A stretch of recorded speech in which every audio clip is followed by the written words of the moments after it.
Good morning. अभी अपने को आज और कल ऐसे 2 लेक्चर लगेंगे। अब हम वो प्रॉब्लम सॉल्व करेंगे जिसका बेसिक हमारे पास ऑलरेडी है on the basis of previous definition properties. जैसे कि हमने प्रॉब्लम्स डाइवर्जेंस के सॉल्व किए, कर्ल के प्रॉब्लम सॉल्व किए, आइडेंटिटीज, तो वही बेसिक यहाँ पर अप्लाई हो रहा है, बस थोड़ा सा प्रॉब्लम अलग अंदाज से यहाँ पर पूछ रहे हैं। मतलब ये समझ चलो जो हमने अभी तक पढ़ा है बेसिक, उसके ऊपर में कुछ एप्लीकेशन टाइप के प्रॉब्लम। तो उसमें से पहला क्वेश्चन जो कि हमारे पास उसका पूरा डेटा, सोल्यूशन का डेटा ऑलरेडी प्रेजेंट है, हमने पढ़ चुके।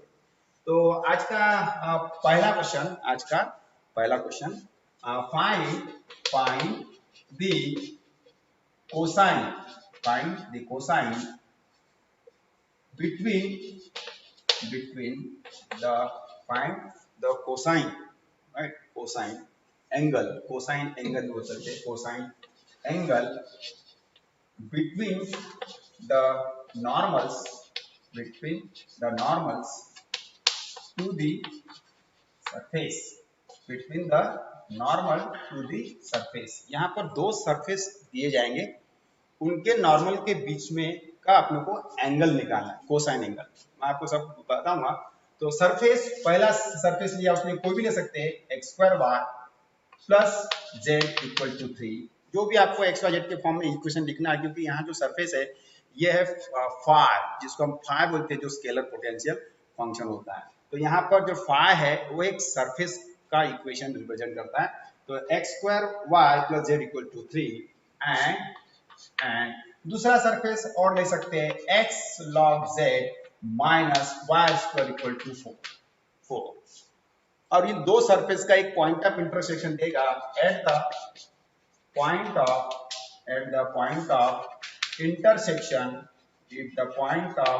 इंटरसेक्शन, जैसा हम लेंगे -1 to 1।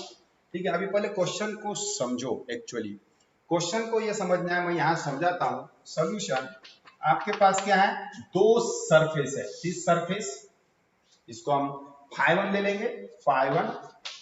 अब φ1 क्या रहना चाहिए, this must be equal to constant c। ठीक है, तो दैट इज आपका φ1 क्या लेंगे हम, φ1 ये ले सकते हैं। Yes, this is φ1,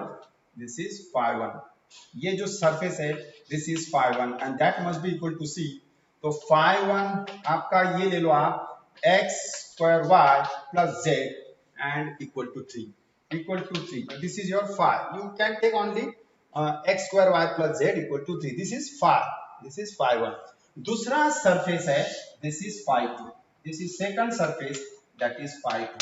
this also should be constant। तो phi2 हम ये ले लेंगे, तो that is phi2 आपका क्या हो जाएगा, x log z minus y square equal to 4। ठीक है, so these are the two surfaces and the point of intersection is this one। this is the point of intersection p -1 to 1। ठीक है, now you have to find the angle between the normal to the surfaces φ1 and φ2। मैंने आपको बताया था कि del phi का geometrical meaning क्या है। Del phi, suppose it is phi and then the perpendicular, this distance, this perpendicular, that is normal to the plane and denoted by grad phi। So these are the normals, this is normal। So grad phi represent the normal to the surface phi, okay, that is perpendicular। So any perpendicular to the surface phi is normal to the surface phi, which is denoted by defined by grad phi, that is gradient of phi। this is not just like here we use। तो ये आपका क्या है, ये φ1 है, तो इसका normal हम कहीं पर भी ले सकते हैं, दिस इज नॉर्मल। तो नॉर्मल डिनोटेड बाय डेल φ1, और इसका नॉर्मल ये ले लेते हैं, इसका normal this one del φ2 and these are normal. ये भी क्या है आपका normal, this is normal. Okay, and you have to find the angle between the normals, and that is suppose theta या cos theta। So understood this idea problem? So there are two surfaces φ1 and φ2, you have to find, and these two surfaces are intersect। and these two surfaces are intersect, because the point of intersection is given minus 1 2, and this is phi 1, this is phi 2, must be constant C or equal to 0, and then their normals are again intersect at this point, and you have to find this angle. So you are, that means the angle between two surfaces. No, you cannot find the angle between two surfaces because surfaces are smooth, zigzag. So it is not possible to find the angle between two surfaces. To find angle between two surfaces, you have to draw their normals. And that they normals matlab this is the line, right, perpendicular, and then their normals are perpendicular, then their normals are intersecting, and that's why you can find the angle between two vector. This del phi 1 del phi 2, these are normal, these are vector also, normal vectors. That means you can find the angle between two vectors according to definition. So this is the idea, right? Now this is, I already told this, ये मैंने आपको already बता चुका हूँ कि phi surface है, del phi is the normal to the surface. Now see solution, आपको solution कैसे लिखना है? तो here solution let phi 1 and phi 2 are two surfaces, then their normals, then the angle between two surfaces is nothing but the angle, right? So let phi 1 and phi 2 are two surfaces, then the angle between two surfaces is nothing but the angle between their normals, first write this definition: angle between their normals, that is del phi 1 and del phi 2. And you know that grad phi 1 phi 2 are the vector quantity. Though phi 1 phi 2 are scalar, but their gradient becomes vector.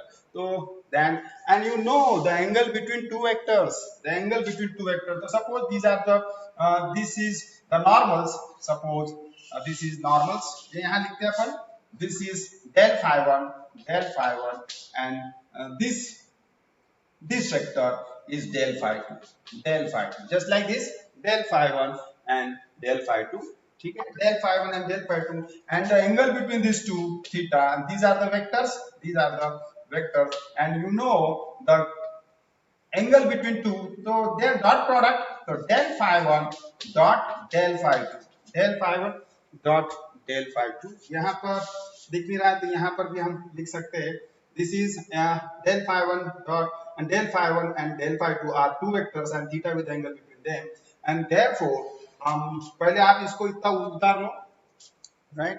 तो पहले यहाँ पर इतना उतार लो, ये video pause करके. अब हमको पता है कि एंगल बिटवीन टू वेक्टर निकालना है, तो you can take their scalar product, dot product या क्रॉस प्रोडक्ट. तो सबसे सिंपल क्या, उसने क्या पूछा? कोसाइन पूछा. कोसाइन कहाँ रहता है? Scalar product, right? कोसाइन कहाँ रहता है? Scalar product. तो इसको आपने इतना उतार लिए, and therefore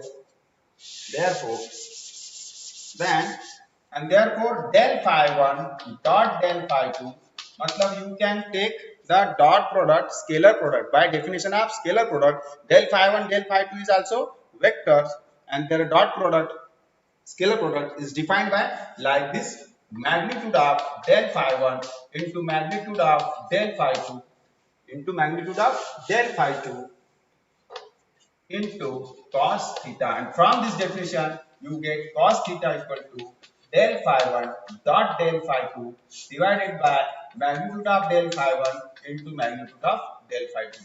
So this is the formula of the angle between their normals, and you find separately del phi 1 del phi 2. So for that you first of all required del phi 1 and del phi 2. So how we find del phi 1?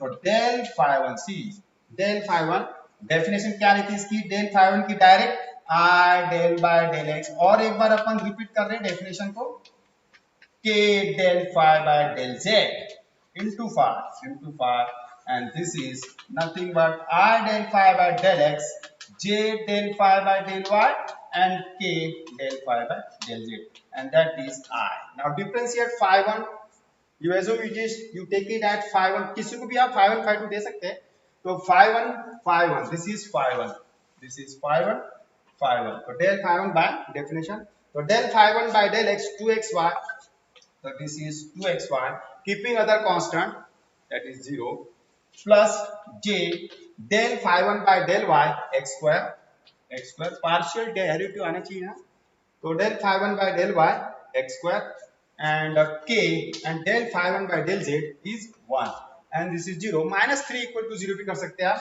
minus 3 equal to 0 और minus 4 equal to 0. So this is must be equal to 0 or constant c, that is no problem. ठीक है, so this is your then this is nothing but 2xy I plus x square j and plus k. This is del phi 1. So just like you find del phi 2, right, del phi 2, तो इसको उतार लो आप, ठीक है. now del phi 2, ये diagram थोड़ी important है, diagram उतार दिए तो हर चीज आपको यहाँ डायग्राम्स मिलेगी.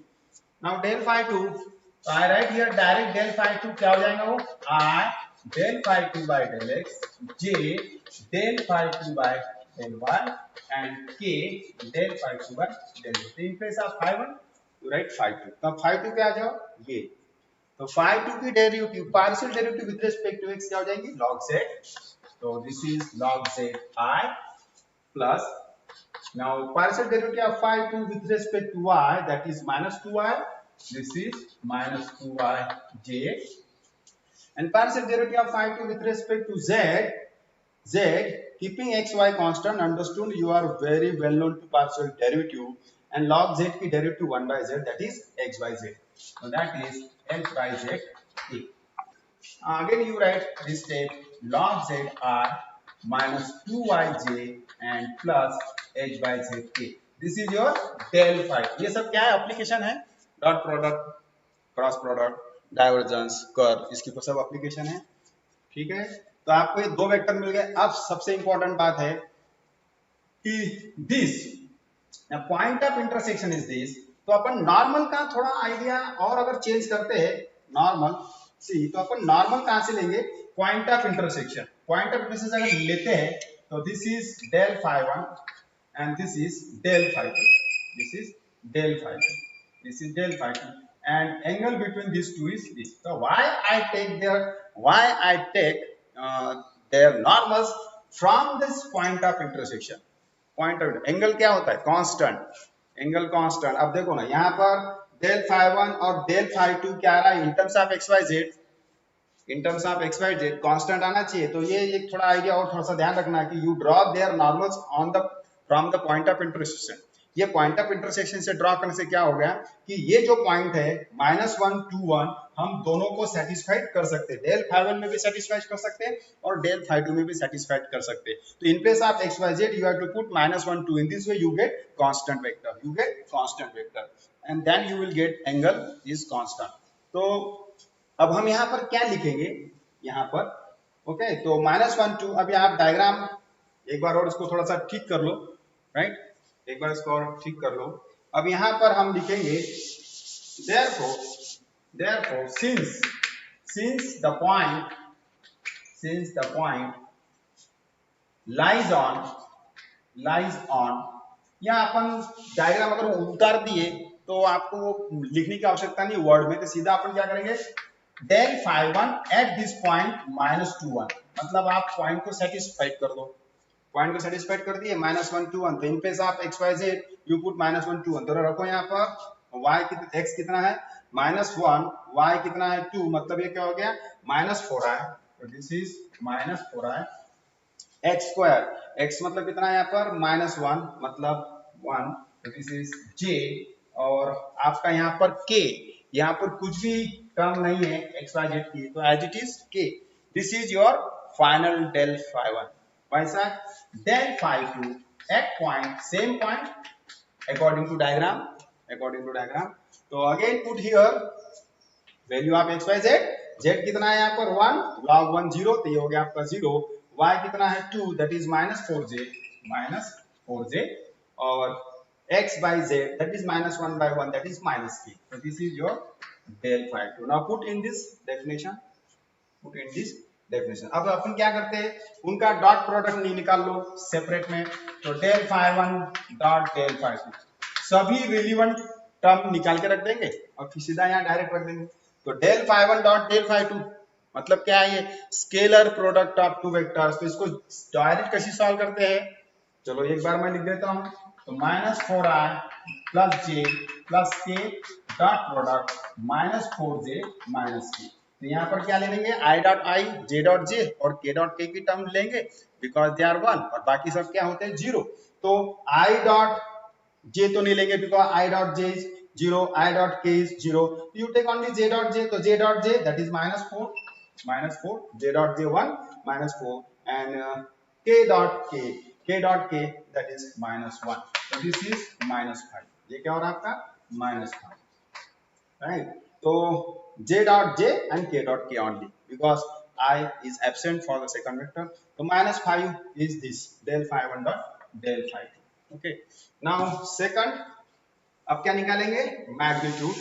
किसका magnitude, this one, this is the final, this is your final normals, this is final, forget all this things, this is, ये आपका सही रहना चाहिए। वैल्यू लोग इसको चेक करते हैं आपका सब सिस्टम सही है क्या।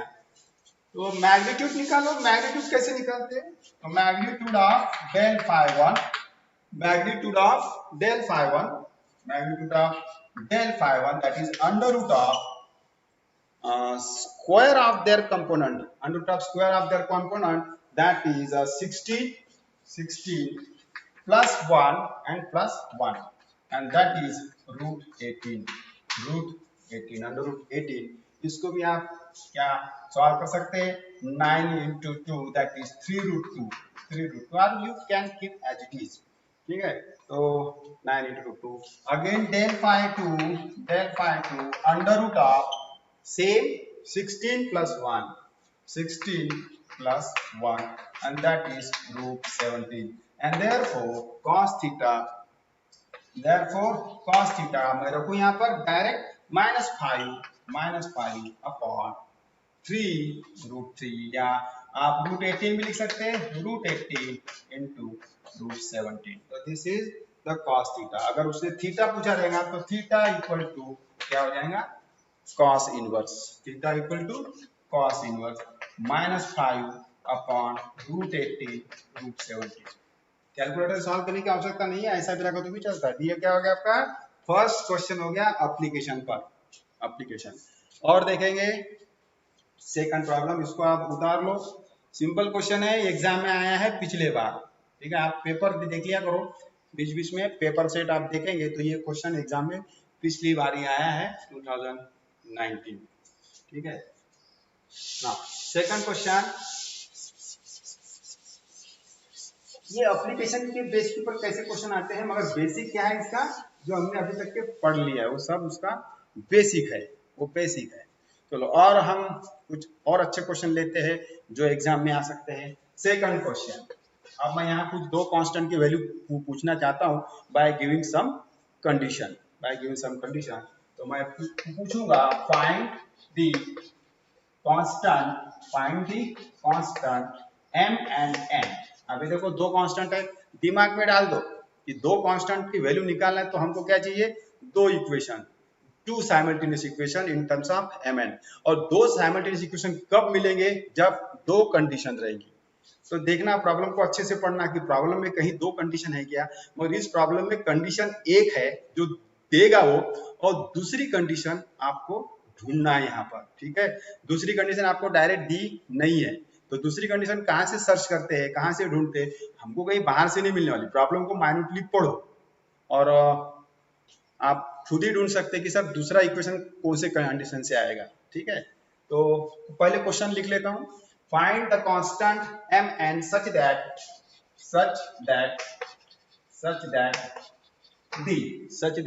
the surface पहला, अब वहां 5 1 5 2 नहीं लिखता, सिर्फ वो इक्वेशन लिखते हैं, बाद में उसको अपन 5 1 5 2 मानेंगे। तो find the constant mn such that the surface, पहला सरफेस मैंने यहाँ पर ले लिया, फर्स्ट सरफेस। अब सरफेस आप यहाँ पर mn के फॉर्म में आपको एक इक्वेशन लिखना है, कोई भी हो सकता है वो, जैसा मैं अब ये लिखूंगा mx² minus twice n y z equal to m+4 into x. यहाँ पर mn कैसा भी लो आप, यहाँ आपको इक्वेशन में mn डालना है, एक्स वाई जेड की वैल्यू कैसी भी लो, कैसा भी इक्वेशन लो, पर क्या स्टैंडर्ड प्रॉब्लम। तो mx² minus 2ny/z equal to m+4 into x. ध्यान रहे एक्स की टर्म यहाँ पर 2 है, यस, उसको भूल नहीं जाने का डेरिवेटिव के समय। तो ये हो गया आपका पहला सरफेस। विल बी, देखो कंडीशन देना स्टार्ट कर रहा है, विल बी ऑर्थोगोनल। ऑर्थोगोनल मतलब that two surface are perpendicular. हम मैंने कहा था कि सरफेस के बीच का एंगल फाइंड नहीं कर सकते, you can find the angle between their normals. तो if two surface are orthogonal, orthogonal मतलब 90 degree, then their normals are perpendicular. Surface is never perpendicular. Their normals are perpendicular. If two surfaces are orthogonal, idea कहीं कहीं वो भी है कि भाई उनके बीच का एंगल 90 डिग्री है, पर एंगल कहाँ फाइंड करेंगे? Surface may not be smooth surface, it may be zigzag. So you draw their normals and their normals are perpendicular. This is the idea of orthogonal surfaces. So will be orthogonal to the surface, हम दूसरा surface लिखने जा रहे हैं, to the surface. अब दूसरा surface क्या लेंगे? एक्स वाई के फॉर्म में। अब यहाँ एवन होना चाहिए ऐसा कुछ नहीं, तो मैं लिख ले रहा हूं x² y, दूसरा surface 4x² y plus z³ equal to 4।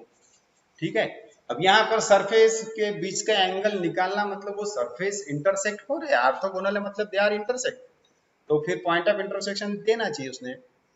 At the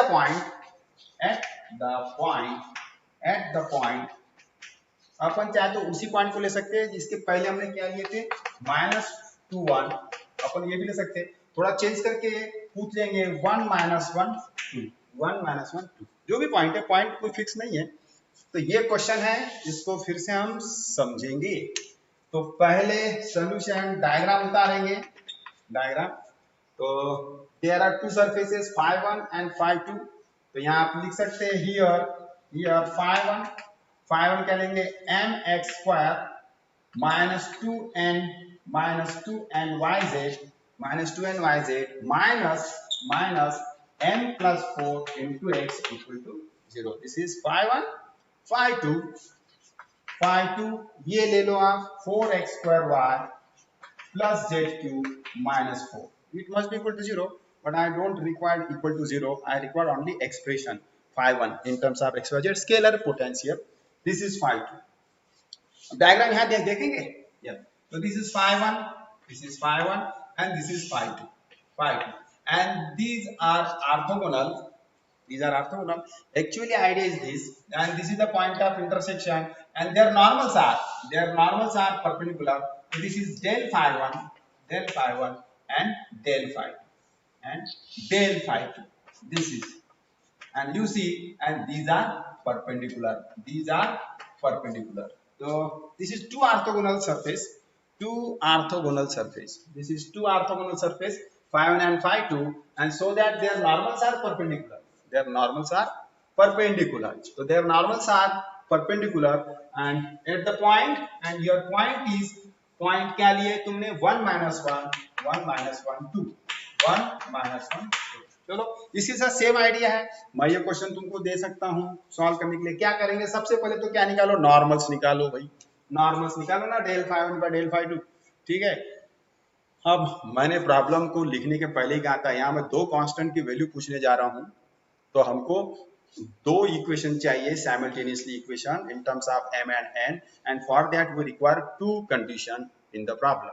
So there is one condition is already given, that is they are orthogonal होने से क्या होने वाला है, their normals are perpendicular। और तुम्हें पता है कि if two vectors are perpendicular then their dot product scalar product is 0। तो वहां से क्या मिलेगा अपने को, एक इक्वेशन।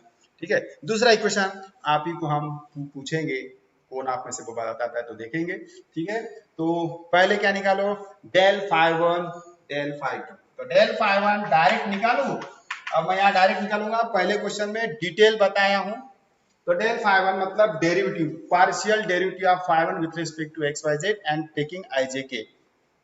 तो विथ रेस्पेक्ट टू एक्स क्या हो जाएंगे, with respect to x you right like this, with respect to x twice m x, ठीक है, मैंने कहा था टर्म नहीं भूलना, ट्वाइस एम एक्स और minus m minus four, minus m minus four and into i, ये क्या है आपका del phi one by del x आई, ठीक है, बार बार लिखना है क्या, लिख लो, क्या होता है ये आई या del phi by del x i del phi by del phi one by del phi 1 by del yj and del phi 1 by del zk, ठीक है, by definition.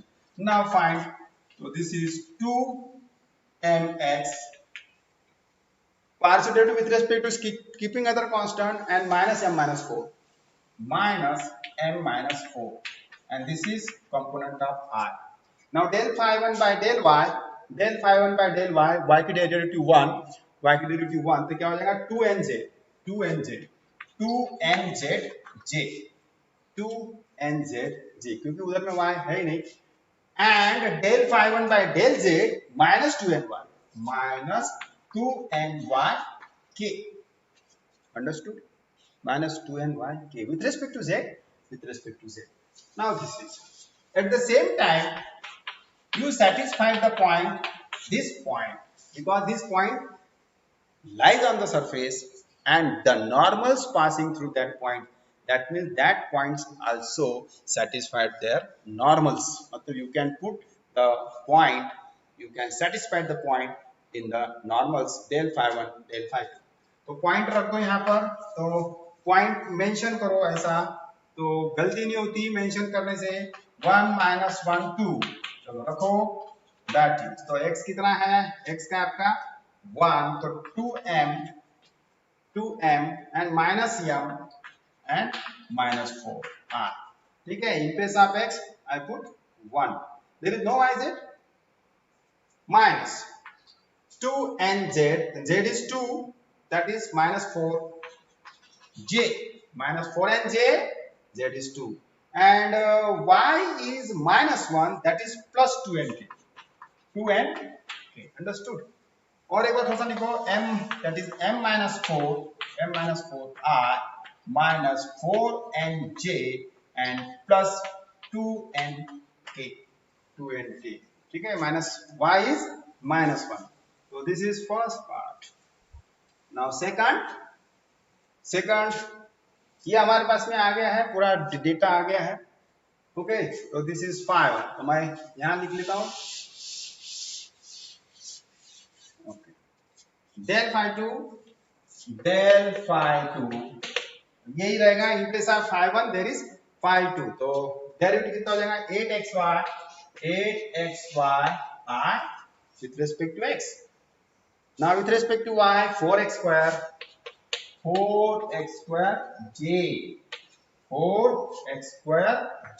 with respect to y, and with respect to z 3z square plus 3z square k. Again satisfied this point, 1 minus 1 2, so del phi 2 at point 1 minus 1 2, अच्छे से रखने का point, यहाँ x Y की value रखने पे गड़बड़ होती है बहुत बार, एक्स 1 है और वाई माइनस 1 है, that is minus 8i, x is 1, that is 4j and Z is 2, that is 4 plus 4 into 3 12, so this is 12k and these are the final. चलो अब कंडीशन, अब देखो मैं इक्वेशन की ओर बढ़ रहा हूँ, हमें दो इक्वेशन चाहिए in terms of m and simultaneously, तो यहाँ पर एक कंडीशन लिखेंगे कि since phi 1 and phi 2 are orthogonal, then their normals वो क्या है, del phi 1 and del phi 2 are perpendicular and therefore their dot product is 0 by definition of scalar product. तो ये देखो एक कंडीशन मिल गई है, ओके, ना, इसको आप लिख लो क्योंकि मेरे लिए ये इंपॉर्टेंट है, del phi one and del phi two. Okay, तो इसको उतार लिए। यस, तो मैं अब ये यहाँ पर डायग्राम में रखता हूँ, डायग्राम नहीं हटा रहा, कुछ दूसरा काम है। आपको पता है कि मैं डायग्राम क्यों नहीं हटा रहा, क्योंकि जो दूसरी कंडीशन है हमको इस डायग्राम को माइन्यूटली देखना है और बताना है कि वो दूसरा इक्वेशन mn के फॉर्म में कैसे आएगा। सिंपल है, तो मैं पहले इसको हटा दूं, इसको आप लिख लो। यस, तो ये यहाँ पर हटा रहा हूँ ये। Yes, this, then their dot product is zero, then their dot product is zero. मैंने ये भी क्यों रखा है, यहाँ से हटाया नहीं, क्योंकि मेरे सामने होना फाई वन फाई टू, आपके सामने होना फाई वन फाई टू, आपके सामने पूरी कंप्लीट डायग्राम होना, वहीं से तो वो कंडीशन आने वाली। तो ये del phi one by del phi one dot del phi two zero. Okay, and therefore तो इनका डॉट प्रोडक्ट क्या होने वाला है, आपको पता है इनका डॉट प्रोडक्ट, आप लॉजिक लगा सकते हैं। अच्छा चलो मैं यहाँ पर फाई वन लिख देता हूँ थोड़ा सा, m x square minus two n y z minus m plus four into x equal to zero. और ये आपका phi two and this is phi two, this is phi one, this is phi one, and phi two is simple 4x square y plus z cube minus 4 equal to zero, minus 4 equal to zero. Okay, तब मैं यहाँ से इसको हटा देता हूँ, मैंने लिख लिया वहां। तो del phi one dot del phi two equal to zero, मतलब इनका डॉट प्रोडक्ट क्या होगा, जीरो। इनका डॉट प्रोडक्ट मतलब आई डॉट आई वन, तो क्या हो जाएगा ये, देयरफॉर माइनस एट। देखो मैं यहाँ पर डायरेक्ट लिख रहा हूँ, दोनों का डॉट प्रोडक्ट, दोनों का dot product, i dot i, j dot j and k dot k, all other components are zero. तो minus eight m minus four, m minus four, four and minus four minus 16, minus 16 n j dot j is 1 and k dot k is square, that is 24 n and equal to 0। इसको solve करो, minus 8m plus 32 minus 16n plus 24n equal to 0। Now in terms of this, the minus 8m that is 16, minus 16 plus 24 8n, and this is 8n, right, 8n and equal to minus 32, equal to minus 32 constant है, तो minus 8m, तो 8 से आप divide करेंगे तो minus m plus n equal to minus 4 and therefore m minus n equal to 4, m minus n equal to 4 and this is equation 1। देखो एक equation आ गया, simultaneous equation m minus n equal to 4। यहाँ पर थोड़ा सा minutely आप देखेंगे, इक्वेशन अब सवाल है दूसरा इक्वेशन कहाँ से लाएंगे। प्रॉब्लम की दी हुई कंडीशन तो अप्लाई हो गई, ऑर्थोगोनल की कंडीशन अप्लाई हो गई, since phi one phi two are orthogonal then their normals are perpendicular, their normals are perpendicular, therefore normals मतलब vector, and if two vectors are perpendicular always their dot product, their scalar product is zero, and you have del phi 1 and del phi 2, in this way you get the first equation from where you get the second equation in terms of mn। तो आप ज्यादा सोचना नहीं, दूसरा equation फिर से मुझे mn में चाहिए apart from this condition। तो you will see this point of intersection lies in this surface as well as in this surface। मतलब ये पॉइंट हम यहाँ भी सेटिस्फाइड कर सकते हो, यहाँ भी सेटिस्फाइड कर सकते हैं, मगर ये पॉइंट हम इसको यहाँ सेटिस्फाइड करने से कुछ होगा क्या, क्योंकि यहाँ mn की टर्म है ही नहीं, यहाँ पर mn की टर्म नहीं है, mn की टर्म कहाँ पर है, फाई वन में, मतलब xyz के बदले में आप ये रखेंगे पॉइंट, तो आपको दूसरा इक्वेशन मिल जाएगा इन terms of mn, understood. Yes, तो दिस इज द आइडिया, ये हिडन आइडिया होती है जो प्रॉब्लम के अंदर रहती है, जो आपको देखना है। तो ये हो गया आपका इक्वेशन नंबर 1, तो ये सब लिख लिए। ओके, देन अब मैं यहाँ लिखूंगा दूसरा इक्वेशन चाहिए, तो ये पॉइंट काय में सेटिस्फाइड करो जिसमें mn है, अगर ये यहाँ होता तो मैं यहाँ सेटिस्फाइड करता। चलो, तो देयरफॉर फाई वन एट ए, मतलब we can put at the point here, the point 1 minus 1 2 satisfies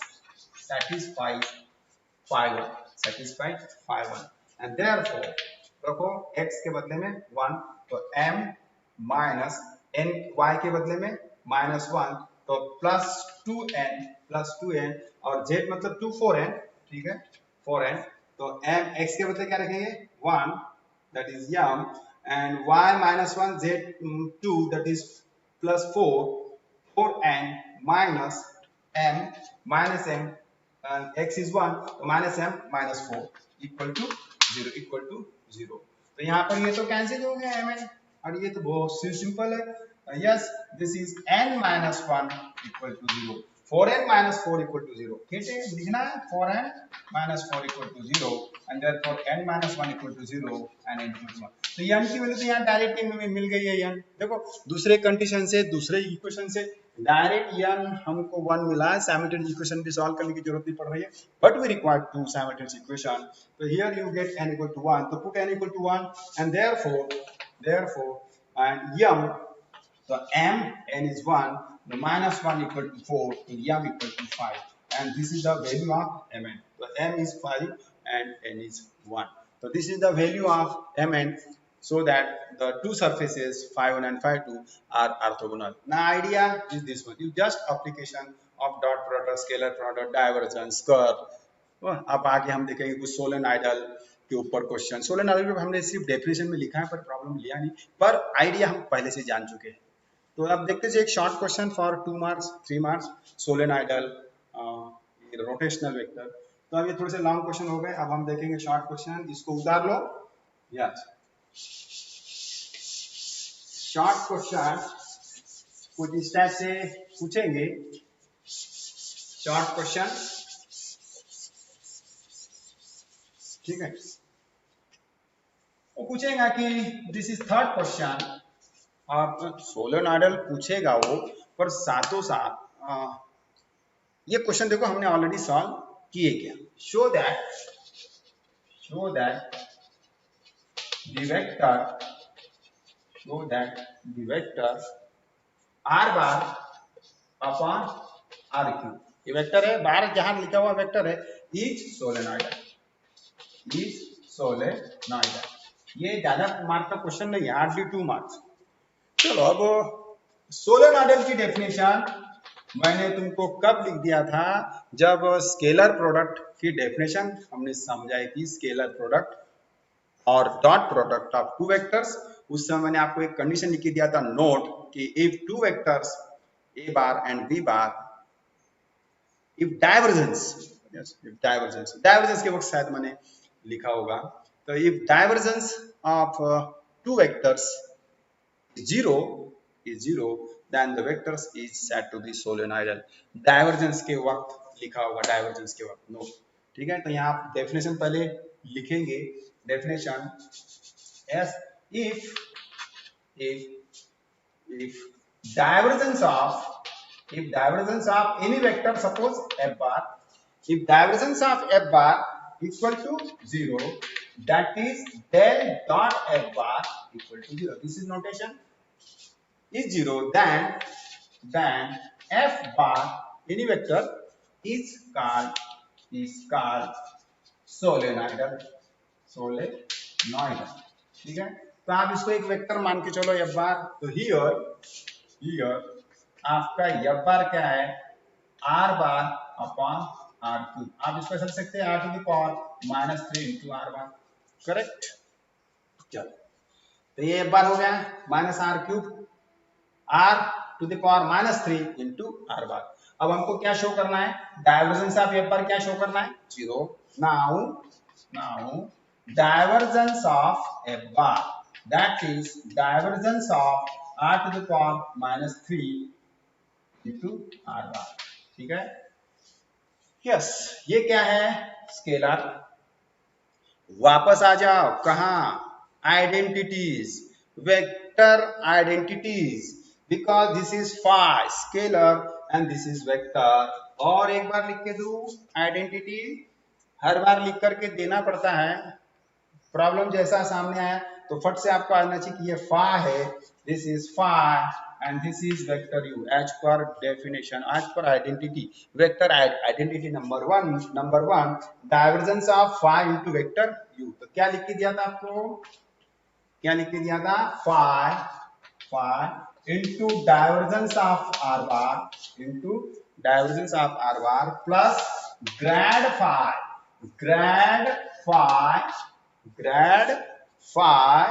dot r bar ये लिख के दिया था। ये है identity phi into divergence of r bar that is u plus grad of phi dot r bar dot u।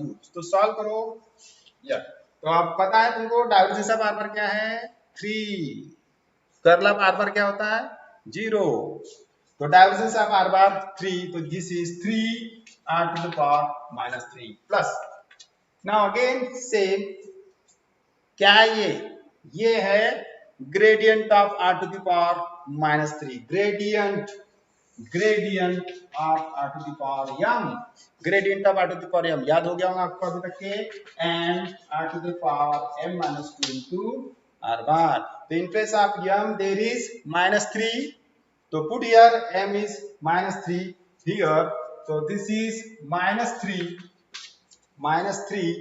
r to the power -3 -2, m is -3 into r bar dot r bar, this is dot not simple multiplication, this is dot product। so this is 3 r to the power -3 r to the power -5, ये क्या है आपका total scalar है, ये यहां तक, this is scalar, -3 to the power -5 scalar, just -3, this is scalar, तो -3 r to the power -5 scalar into r bar नहीं लिखे आपने, into r bar yes into r bar and then dot r bar,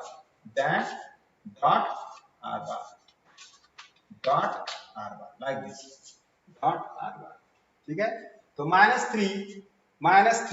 r to the power -3 -2 into r bar, yes, so -3 r to the power -5, this is scalar, you can take out, so there is r bar dot r bar dot r bar, so what happens, 3 r to the power -3 r to the power -5 and r bar dot r bar r square, so this is 3 r to the power -3 and -3 r to the power again -3, ठीक है, and then it is 0 and therefore f bar that is r bar upon r cube is solenoidal, ठीक है। तो 2 number का question, 3 number का question, तो show that the vector r bar upon r cube is solenoidal। so go through definition, if divergence of f bar is 0 then the f bar is called solenoidal। now write f bar, you can take vector denote capital F bar like this and apply your identity। भाई हमको क्या चाहिए, divergence चाहिए इसका, तो किससे compare हो रहा है, आइडेंटिटी से कंपेयर हो रहा है, आइडेंटिटी नंबर 1 सॉल्व करो ना, उसमें क्या क्या लग रहा है, gradient of r to the power m, जो छोटी छोटी चीज हम बहुत पहले ही देख चुके हैं, ठीक है, पूरा डेटा आपके पास में, सिर्फ आपको पढ़ना है, पढ़ने की आवश्यकता है, ठीक। तो second fourth question, show that the vector, देखो ये भी क्वेश्चन हमारे पास सॉल्व है, इसको मैं पूरा सॉल्व नहीं करने वाला हूँ, आप देखेंगे आपके नोट्स के अंदर ये क्वेश्चन दिखाई देगा। Show that the vector r to the power n into r bar is irrotational, ठीक है, is irrotational।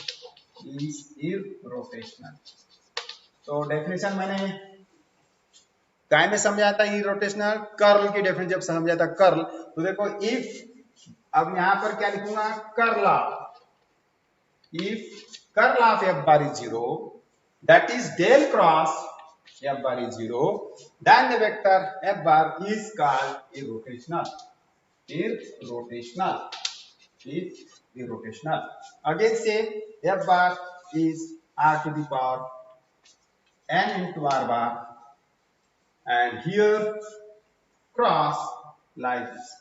अब ये क्वेश्चन पूरा, और यहाँ पर क्या है n r bar, आप देखो ये क्वेश्चन आपके पास में सॉल्व है, ये क्वेश्चन आपके पास में सॉल्व है, मैंने जो लिस्ट लिखा था 8-10 प्रॉब्लम की लिस्ट लिखा था और एक एक करके हम सॉल्व करते, उसमें शायद ये दूसरे नंबर पर है, दूसरे या तीसरे नंबर पर है ये question, same to same curl of r to the power n into r bar. हमारा आंसर यहाँ पर 0 आ रहा था। आपको वापस अगर पढ़ना है तो आप आइडेंटिटी नंबर 2 लगाओ, आइडेंटिटी नंबर 2, तो यही कहीं आपको आंसर मिल जाएगा। तो ये क्या आएगा यहाँ पर 0, यहाँ पर 0 एंड देयरफॉर 0 एंड इसी तो ये रोटेशनल, ठीक है। इसी शॉर्ट क्वेश्चन। अभी और देखते हैं एक और क्वेश्चन किसके ऊपर, सोलेनॉइडल के ऊपर देखते हैं अपन। सोलेनॉइडल के ऊपर और किस टाइप से क्वेश्चन पूछते हैं, कुछ कंडीशन देंगे, ठीक है। तो अब एक मैं यहाँ एक वेक्टर लिखता हूँ और उस वेक्टर में एक अननोन क्वांटिटी रखता हूँ, जैसे लैम्बडा, और मैं पूछूंगा उस लैम्बडा की वैल्यू। जैसे इसके पहले हमने क्वेश्चन में mn की वैल्यू पूछा था, find the values of, find the constant mn by giving some condition in the problem. यहाँ पर मैं एक ही कांस्टेंट रखूंगा लैम्बडा और पूछूंगा find the value of lambda such that the given vector is irrotational, the given vector is irrotational, ठीक है। तो ये इस टाइप का भी क्वेश्चन यहाँ पर आता है। तो देखते हैं तो नेक्स्ट क्वेश्चन, ये अभी शॉर्ट क्वेश्चन देख रहे हैं, ठीक। तो fourth problem, find the value of lambda such that कोई भी वेक्टर ले लो f बार, ठीक है। ये वेक्टर अपन ने ले लिए। अब मैं यहाँ वेक्टर लिखूंगा, जैसा वेक्टर देगा आपको मेथड थोड़ी चेंज होने वाली, सिर्फ वेक्टर तो किसी भी फॉर्म में लिख सकते हैं। तो मैं लिखने जा रहा हूँ 2x² y² प्लस z²r, कुछ भी आ सकता है इसके बदले में, मेरे को जो लगता है हम वहां पर लिखेंगे। बस यहाँ पर कहीं ना कहीं तुमको लैम्बडा लिखना है, खत्म। दूसरा है plus 3x y³ minus x² z j, ठीक, प्लस अब क्या लेंगे, यहाँ लैम्बडा लिखना। देखो मैंने यहाँ भी लैम्बडा नहीं लिखा, यहाँ पर भी लैम्बडा नहीं लिखा। अब यहाँ लिखूंगा मैं lambda x² z plus x² डाल दिया यहाँ पर, दिया lambda x² z plus xy k is such that, मतलब दे रहा है वो, सच दैट इज इररोटेशनल, इररोटेशनल। चलो एक प्रॉब्लम आप इररोटेशनल पर हो जाए। हाँ, एक सोलेनॉइडल पे हो गए दो, नहीं सोलेनॉइडल पर एक और एक इररोटेशनल। वो कैसा था, आर बार के फॉर्म में था, आर के फॉर्म में, r to the power n into r bar या आर बार अपॉन r³। अब ये वेक्टर वो भी है आर और एन के फॉर्म में, और यहाँ पर है एक्स वाई जेड के फॉर्म में। तो यहाँ पर भी हम ये लैम्बडा की वैल्यू निकाल सकते हैं। तो आपको पता है कि अगर ये वेक्टर अगर इररोटेशनल है तो इसका कर्ल क्या हो जाएगा, 0। कर्ल क्या होगा, 0। तो पहले डेफिनेशन भी लिखे, सॉल्यूशन इफ कर्ल ऑफ, जब और ये दिया है, ठीक है, यहां से लिखेंगे हियर जब बार that is same I j and k is irrotational, and therefore curl of f bar is 0, that is del cross f bar is 0, ठीक है। आइडिया है, del cross f bar is 0, okay.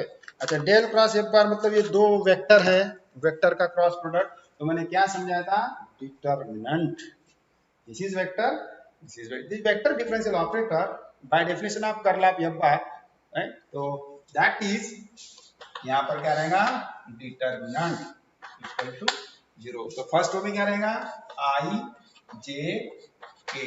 Second row में component of del क्या होते हैं, del by del x, del by del x, del by del y, del by del z. और third row में किसके component, f bar, vector f bar, जो कि क्या है 2x² y² plus z² and 3x y³ minus x² z।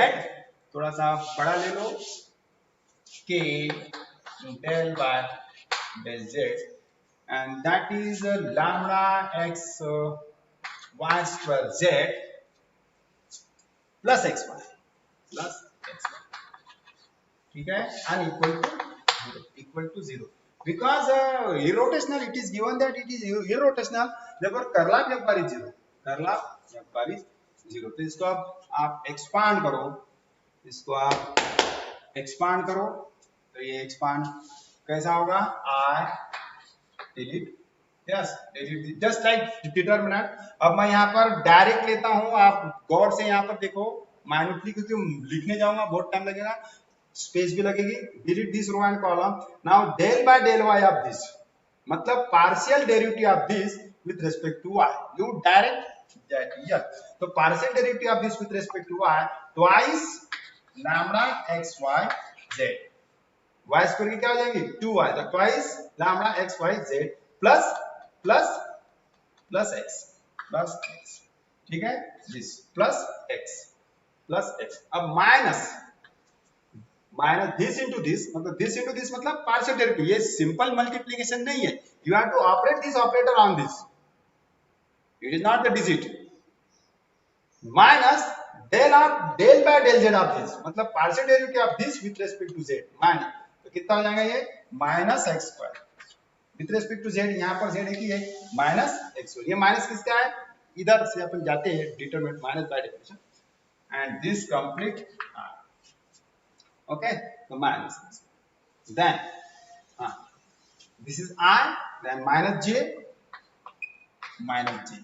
तो ये छोड़ दो माइनस जे, तो partial derivative of this with respect to x, तो lambda y square z plus y, ठीक है, partial with respect to x, and then partial with respect to z minus, इसकी तरफ जाएंगे माइनस 2z, ठीक है, j and plus k, तो this delete this, तो partial derivative of this with respect to x 3y square minus 2xz, बस लिखा जा रहा है, सॉरी लाइक दिस, ठीक है। तो with respect to x 3y square, sorry 3y cube minus 2xz, and here we with respect to y, and this is y square, मतलब 4x square y minus 4x square y, 4x square y, और keeping z constant, this is k, and equal to 0, ठीक है, equal to 0। Simplify, तो I, अब यहाँ पर rotational दिया है क्या, सोलेनॉइडल दिया, दैट इज द प्रॉब्लम। अब इरोटेशनल है यहाँ पर, ओके, इरोटेशनल, तो इसको सिंप्लीफाई करने के बाद लैम्डा निकालना है, lambda, here lambda this is not possible for, this should be solenoidal, it is not irrotational, but this should be solenoidal. Solenoidal होता है तो divergence of F bar is 0, और divergence of F bar is 0, उस समय में ये lambda की value आ जाती है, ठीक है, इससे भी आना चाहिए अगर कंडीशन है तो मगर यहाँ लैम्डा क्या है, एक जगह आ रहा है, यहाँ पर एक है, यहाँ पर एक है, कंपोनेंट अगर 0 है तो मेरे ख्याल से ये थोड़ा डाइवर्जेंस रोटेशनल नहीं होगा, ये होगा तो सोलेनॉइडल हो सकता है। सोलेनॉइडल में डेरिवेटिव ऑफ लैम्डा सिर्फ यहीं पर ही आएगी, तो सोलेनॉइडल के लिए ट्राई करते हैं। अब इसको ट्राई करेंगे, यहाँ पर कुछ नहीं, कंपोनेंट ऑफ आई जे के क्या रहेगा 0, और लैम्डा यहाँ पर भी है, लैम्डा यहाँ पर भी है, और यहाँ पर z सिंप्लीफाई करके वो आ जाएगा आपका, ठीक है। अब मैं थोड़ा आइडिया इसको चेंज करता हूँ, इसको आप कंपोनेंट, ये 0 मतलब क्या आ जाएगा, 0i 0j एंड 0k, तो किसी एक को भी आप ले लो ये, मगर यहाँ पर क्या है y square z plus y minus 2z, और यहाँ से 0 लेंगे तो ये टर्म उधर कहाँ जाएगी, it is not possible here. थोड़ा आइडिया चेंज करते हैं, इज सोलेनॉइडल, देखते हैं, इज सोलेनॉइडल, तो सोलेनॉइडल में क्या रहेगा, इज सोलेनॉइडल,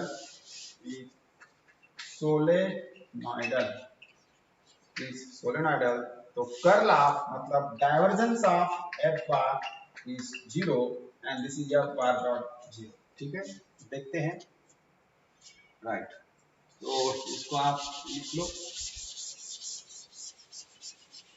ओके। सोलेनॉइडल इसे देखेंगे। तो डाइवर्जेंस ऑफ एफ बार, तो डाइवर्जेंस ऑफ एफ बार आपको निकालना है। तो now divergence of F bar that is del dot f bar and that is equal to 0 because it is solenoidal, तो solve करते हैं।